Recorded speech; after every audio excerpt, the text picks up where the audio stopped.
Bonjour, ravi de vous retrouver avec Guillaume Ploquin à la réalisation pour nous interroger sur la place de l'Afrique dans le monde aujourd'hui à la lumière du passé et d'une histoire souvent occultée. Comment cerner par exemple la stratégie chinoise actuelle en Afrique sans prendre en compte l'histoire et les rapports anciens que les Chinois ont entretenus avec le continent? Comment comprendre l'évolution de l'Afrique du Sud, la nation arc-en-ciel voulue par Mandela, sans remonter aux premiers Bantous qui l'ont occupée? Pourquoi revenir sur les premiers esclavagistes de l'Afrique? Voilà des interrogations qui dérangent et que notre invité, l'économiste et anthropologue Tidjane Ndiaye, a choisi de soulever dans chacun de ses essais. Le dernier en date, Le jaune et le noir, vient de paraître chez Gallimard autour de la question « Comment éclairer l'Afrique à la lumière de son passé ?» Bienvenue.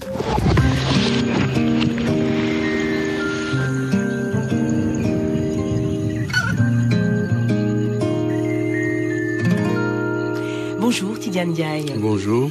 Merci d'avoir profité de votre passage à Paris pour venir dans notre studio sur RFI. Vous êtes économiste de formation et aujourd'hui anthropologue, spécialiste des civilisations négro-africaines et de leur diaspora. Depuis Dakar au Sénégal où vous résidez actuellement, vous vous intéressez au-dessous de l'histoire et vos enquêtes anthropologiques sont commentées dans le monde entier. Alors vos derniers essais en date, Le génocide voilé et Par-delà les ténèbres blanches, ont suscité de nombreux débats. Comme nul doute, celui que vous venez de publier chez Gallimard dans la collection Continent Noir, Le jaune et le noir. Dès le titre, vous annoncez la couleur, si j'ose dire. Il s'agit de décortiquer la stratégie de la Chine en Afrique, une stratégie subtile qui ne date pas d'aujourd'hui. Oui, effectivement, beaucoup de gens l'ignorent, mais les relations entre l'Afrique et la Chine remontent à l'an 206 avant notre ère, c'est-à-dire sous la dynastie des Han. Mais il a fallu attendre la dynastie des Ming pour voir des périples maritimes des Chinois sur les côtes africaines. Parce que comme vous le savez, après la révolte des turbans rouges qui a mis un terme à la domination mongole, la dynastie qui s'est installée en Chine était la dynastie des Ming. Et le troisième empereur Ming, Yongle, était un homme beaucoup plus ouvert que ses prédécesseurs, puisque c'était tous des isolationnistes, comme leur pays, à l'image de leur pays, qui s'est renfermé sur lui-même pendant des siècles. Alors Yongle avait demandé à un amiral eunuque qui est très connu, d'ailleurs Zheng Yi, à la tête d'une expédition composée de 200 navires, d'aller visiter les pays étrangers, qu'il disait, visiter les pays étrangers. Mais il n'a pas parlé d'expansionnisme, etc. Mais nous verrons que tout ceci est une contre-vérité. Parce que le cheval de Troie actuel des Occidentaux en Afrique, c'est de dire que nous n'avons pas eu de passé colonial. Les Chinois en Afrique. Les Chinois, oui, en Afrique, nous n'avons pas eu de passé colonial. Nous sommes différents de ces afro-esclavagistes occidentaux, etc. Donc, notre peuple est très solidaire des peuples africains en tant que co-victimes des méfaits de la colonisation, etc. Alors qu'en fait, c'est une contre-vérité. C'est ce qu'on va voir, c'est ce qu'on va voir avec vous, Tidjane Ndiaye, autour de la question comment éclairer l'Afrique à la lumière de son passé, comment revenir autrement sur l'histoire du continent pour mieux comprendre le présent. Première piste de réflexion sonore tout de suite avec le mix de Guillaume Ploquin. Tant que les lions n'auront pas leurs propres historiens, dit le proverbe africain, les histoires de chasse continueront de glorifier le chasseur. Après une histoire mouvementée, l'Afrique du Sud poursuit son combat pour répondre aux vœux de l'archevêque Desmond Tutu et à l'appel de Nelson Mandela de créer une nation arc-en-ciel. Wake up, stand up, Africa. Alors oui, l'Afrique est le continent qui souffre le plus. On sait que justement dès le début de l'islam, la crise ou la pénurie de main-d'œuvre était criante et que parmi les motifs de la conquête, il y avait aussi ce besoin de capturer des hommes et d'en faire des esclaves. L'idéologie qui a accompagné la traite des esclaves est une idéologie qui a considéré que les sociétés africaines n'avaient pas été responsables de grandes réalisations historiques. Sans faire de grandes géopolitiques, chacun peut s'en apercevoir et c'est pourtant le continent qui est le plus riche de promesses. On peut se demander comment les Chinois envisagent ce continent. Quand j'entends dire que c'est la Chine ou les puissances étrangères qui sont en train de néocoloniser l'Afrique, c'est faire fi de ce que les plus grands entrepreneurs en Afrique sont d'abord africains. Est-ce que c'est si mauvais que ça que la Chine investisse véritablement en Afrique ? Tidjane Ndiaye, vous voulez réagir à ce que vous venez d'entendre? Certains économistes pensent que les investissements chinois peuvent être une chance pour l'Afrique. Non, je ne suis pas du tout dans cette idée-là que des chefs d'entreprise africaines, elles existent ces entreprises africaines. Mais avant l'arrivée de la Chine, je pense que certaines entreprises occidentales qui étaient sur place faisaient de la sous-traitance, travaillaient. Donc ça dynamisait un peu l'économie.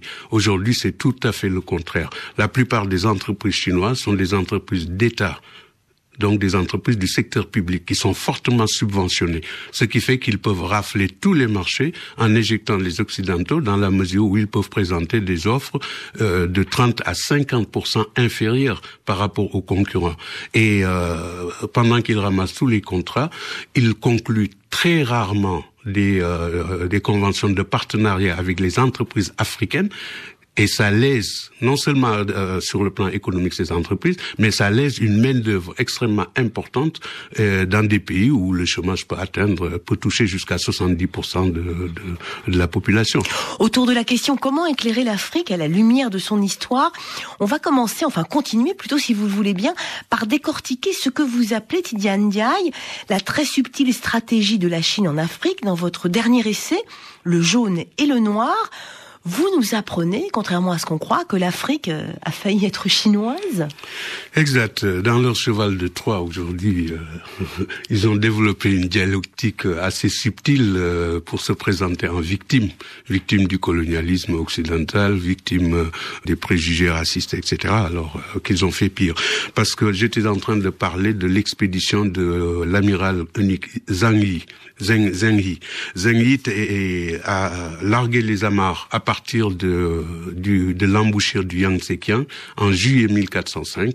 1405 pour aller, vous voyez, pour aller explorer, semble-t-il, c'était la version officielle, les pays de manière amicale, les pays étrangers, c'est le terme employé par les historiens, alors qu'en réalité, il y a deux choses quand même qui sont importantes à signaler. Ce grand navigateur a été le premier à passer le détroit de Magellan et aussi à contourner le sud de l'Afrique. Parce que selon les idées reçues ici, ce qui est enseigné de toute façon dans les écoles et dans les universités, c'est qu'après la prise de Constantinople par les Turcs en 1453, les Turcs avaient bloqué pratiquement tous les axes de communication commerciale.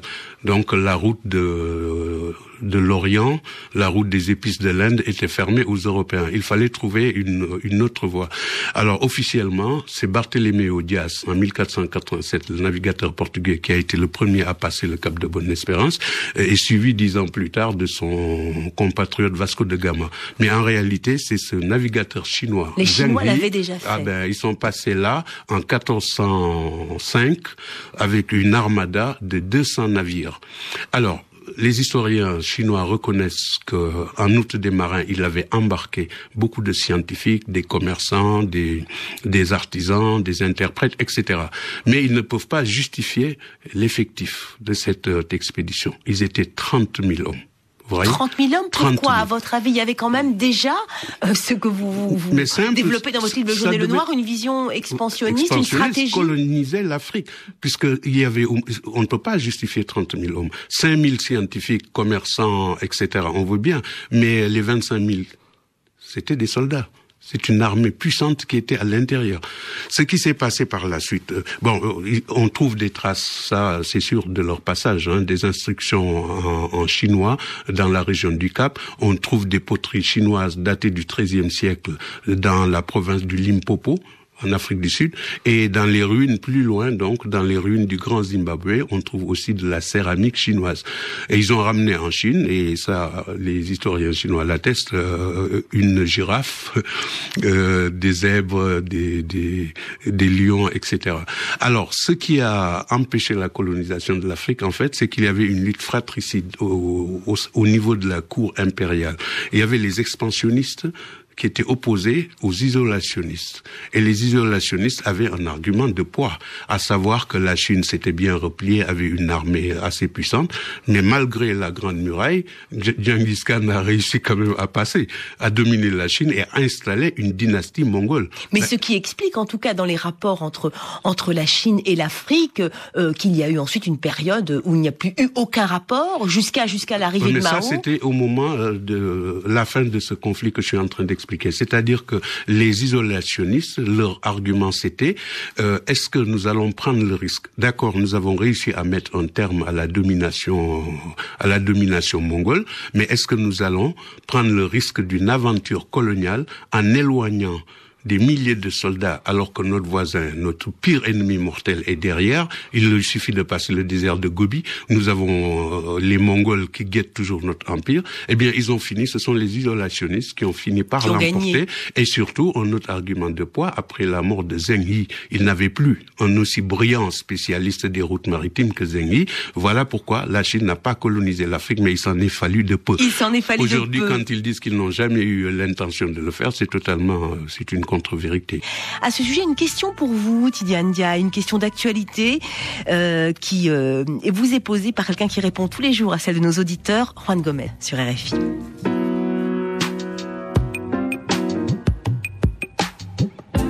Bonjour, la Chine vient de proposer d'envoyer plus de 500 soldats au Mali dans le cadre de l'opération de maintien de la paix de l'ONU. Comment expliquer une telle offre alors que depuis maintenant une quarantaine d'années, Pékin rejette systématiquement les missions de l'ONU comme des ingérences injustifiées, et le fait que cette mission se déroule en Afrique, est-ce anodin ? Est-ce anodin ? Quel est votre avis, votre réponse à Juan Gomez, Tidiane Ndiaye ? Eh bien, moi, écoutez, ça m'affole, parce que c'est une manière de faire entrer le loup dans la bergerie. Pékin a rejeté toute intervention parce que c'était dans sa logique. Sa logique de non-ingérence en Afrique ne pourrait absolument pas être cohérente si elle se mettait aussi à renvoyer des soldats en mission de paix même. Ce serait totalement contre nature. Alors que... Est-ce que c'est un des nouveaux pions, puisque vous parlez de joueurs de Go pour les Chinois en Afrique? Non, je crois que c'est une intégration de la Chine, une intégration progressive dans le concert des nations. Leur ambition n'est pas du tout un secret, n'est un secret pour personne. C'est totalement occuper la première place économique mondiale.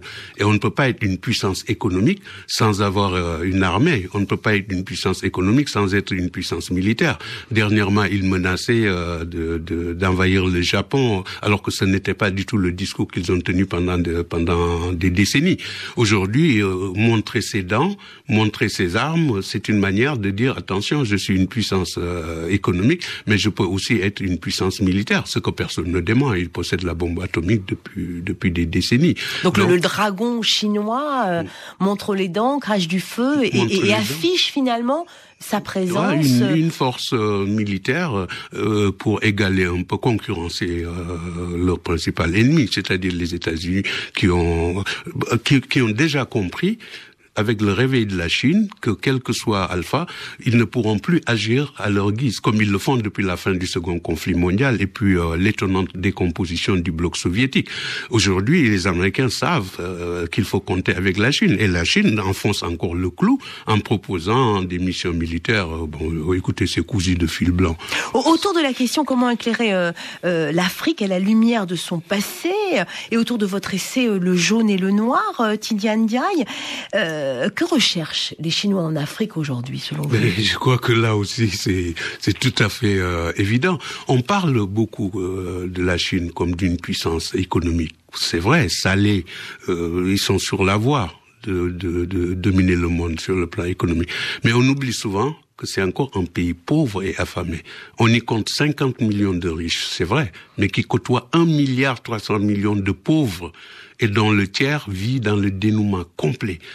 Si vous prenez le revenu moyen par tête d'habitant, eh bien la Chine se situe à la 100e place mondiale.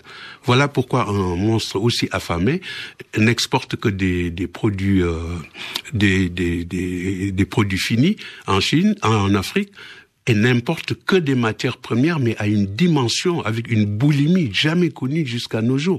Ce qui explique que c'est une stratégie de pillage en règle. Aussi de bien. Pillage et d'accaparement des terres. Vous posez cette question dans mais votre les Chinois essai, ont parfaitement compris comment faire main basse sur un continent qui détient plus du tiers des réserves de minerais, des réserves mondiales de minerais. Si vous prenez, par exemple, la Guinée équatoriale, le Nigeria, l'Angola, vous avez là pratiquement 15% des réserves pétrolières mondiales. Et leur coût d'extraction et de production est nettement plus compétitif par rapport aux réserves du Moyen-Orient.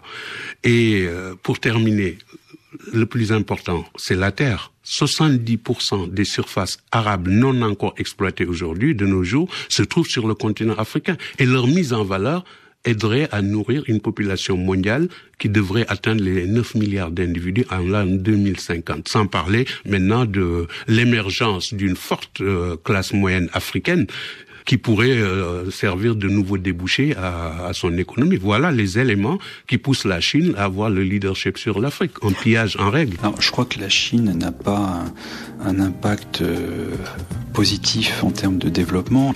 C'est un commerce de type colonial. Cette relation sud-sud entre la Chine et l'Afrique est tout à fait analogue à une relation nord-sud qui était celle de l'Occident avec l'Afrique, donc une relation de captation de matières premières. L'Afrique reste toujours aussi peu développée en termes d'industrialisation de part de l'industrie dans son PIB. Ce qu'on peut dire néanmoins, c'est que l'arrivée de la Chine en Afrique bouleverse le jeu géopolitique, bouleverse la relation avec l'Occident.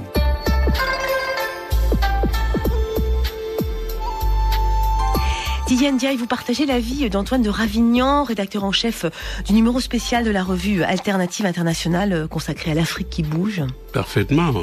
Je pense que si je vous prends à témoin, puisque vous avez lu l'ouvrage, vous savez parfaitement qu'il dit exactement ce que je dis. Sauf que vous, alors, Tidjane Ndiaye, dans votre ouvrage, Le jaune et le noir, autour de la question comment éclairer l'Afrique à la lumière de son passé, vous éclairez autrement la question de l'esclavage par rapport à la Chine et aux Chinois qui disent nous sommes de votre côté, nous sommes du côté du Sud et des peuples opprimés, nous n'avons jamais pratiqué l'esclavage. C'est une dialectique bien rodée chez eux, mais je crois que quand ils sortent de la période révolutionnaire, c'était la meilleure propagande mensongère de l'histoire du communisme. Et c'est comme ça qu'ils ont renoué des liens d'ailleurs avec les pays d'Afrique, avec les pays d'Amérique latine. Voilà, ça ne change pas. Alors quand ils disent, comme je l'ai démontré tout à l'heure, ils ont failli coloniser le continent noir. Alors quand ils disent qu'ils sont solidaires des peuples africains victimes du colonialisme et de l'esclavage, alors qu'ils n'y ont jamais touché, c'est encore une autre contre-vérité. C'est totalement faux. Parce que déjà à l'an 860, dans des inscriptions trouvées à Java, on parle déjà de domestiques zen, les Zenj, vendus en Chine. Les Zenj, c'était les Africains qui étaient originaires de l'Afrique de l'Est, qui avaient été déportés dans le monde arabo-musulman, notamment en Irak.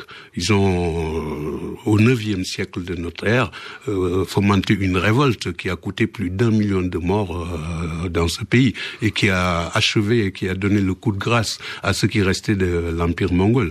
Alors que pour les Chinois, donc, il faut dire qu'entre 1590 et 1610, lorsque le comptoir commercial portugais de Macao était extrêmement prospère du fait de l'exportation de la soie, une chose qui dérangeait énormément les Chinois, qui s'y rendaient souvent, c'était des esclaves africains échappés de Macao et qui venaient circuler à Canton.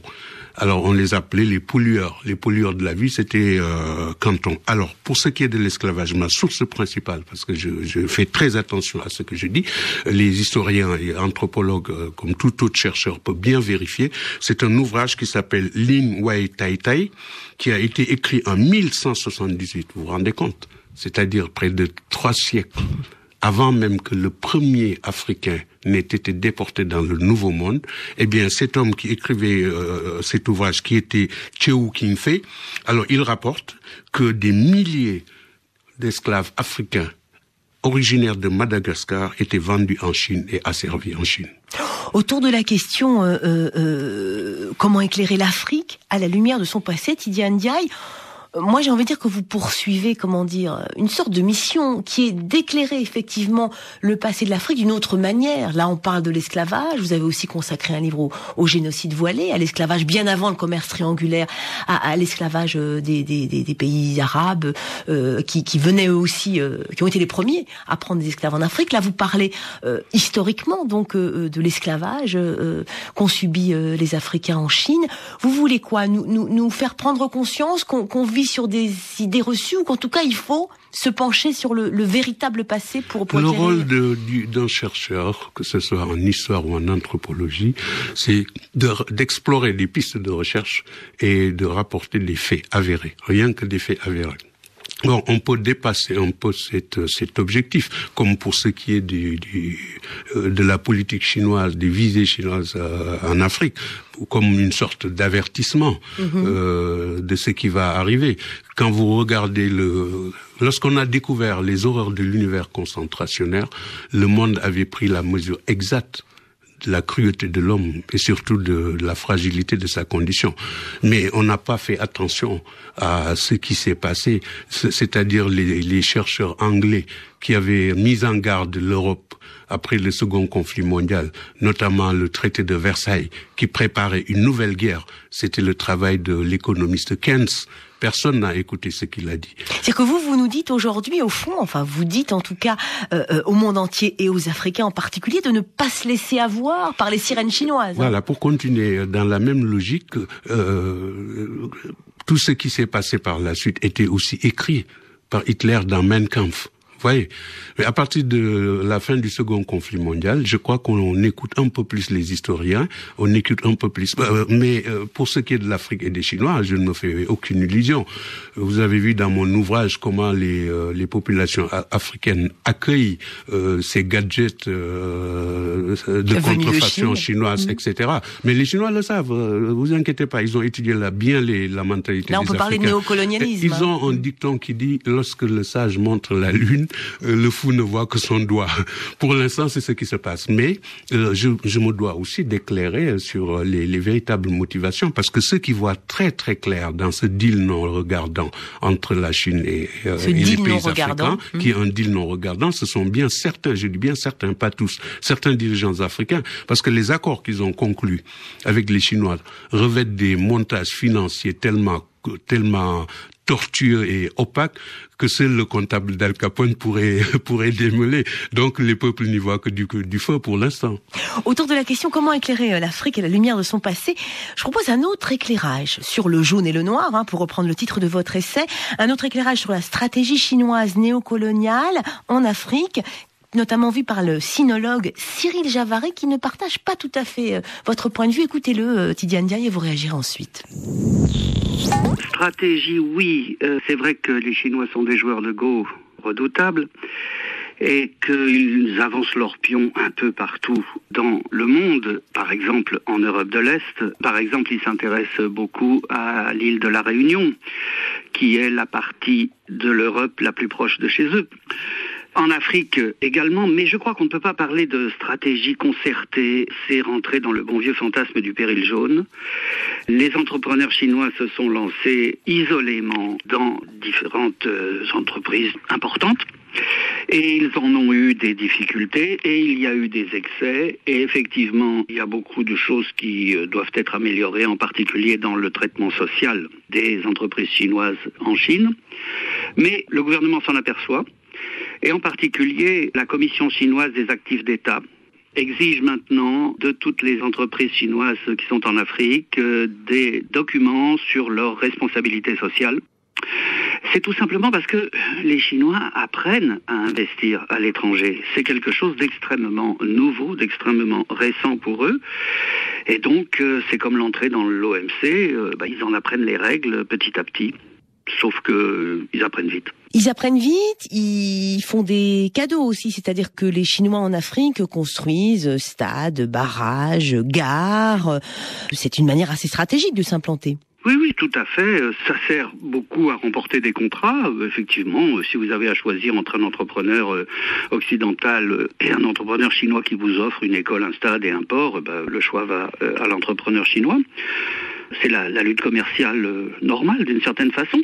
Disons simplement que c'est peut-être la fin de la rente de situation que l'Europe s'était taillée en Afrique, mais il ne faut pas exagérer les choses. Jacques Gravreau, dans un article de Chine Plus, rappelait que les investissements chinois en Afrique atteignaient 6 milliards de dollars, alors que les investissements américains et européens en atteignent 23. Il y a une sorte d'effet de loupe qui peut faire craindre un nouveau colonialisme chinois en Afrique, comme ailleurs d'ailleurs, sauf que les Chinois ont encore suffisamment de problèmes dans leur propre pays pour ne pas se lancer dans des entreprises de capture ou de rapture à l'extérieur. Et il y a cette sorte de diabolisation des Chinois à l'extérieur qui les dessert, et il faut dire que quelquefois ils en sont responsables. Yann Diaye, vous voulez réagir à cet éclairage du sinologue Cyril Javary? Écoutez, il y a des points sur lesquels je suis d'accord avec lui, mais pour le reste, je crois qu'il a fait ce qu'on appelle, elle est formidable la langue française. C'est dans la Duchesse de Langeais que Honoré de Balzac disait, la langue française peut tout nous dire quand on sait l'interroger. Eh bien, elle possède un mot qui s'appelle sophisme, c'est-à-dire un raisonnement rigoureusement exact, mais à partir de données fausses. Alors là, il en a deux qui sont fausses. Un, vous avez lu l'ouvrage, vous avez vu que je n'ai jamais employé ce terme de péril jaune. Et ensuite, la deuxième donnée fausse et qui est essentielle dans la stratégie chinoise, c'est que tout ceci a été mûrement réfléchi, planifié et mis en place par le pouvoir de Pékin et non des entreprises, comme il dit, qui se sont lancées individuellement. C'est-à-dire que vous dites c'est une stratégie, c'est une stratégie qui vient d'en haut, de l'État, et qui ne fait que commencer, c'est ça? Bien sûr, qui est planifiée. C'est une étude une commission qui était composée par des anthropologues, des historiens, qui étudiaient la mentalité de l'homme noir avant de se lancer en Afrique. Vous savez, les Asiatiques ont une approche assez spéciale dans leur relation avec les non-africains, les non-asiatiques, pardon. Lorsqu'ils ont envahi l'Asie du Sud-Est, je parle des Japonais, et là ils ne sont pas tellement différents dans la mentalité, puisque Japonais comme Chinois disent que l'homme n'est pas plus utile que l'algue s'il n'est pas productif. Vous voyez où ils situent la dimension humaine, c'est-à-dire au stade zéro.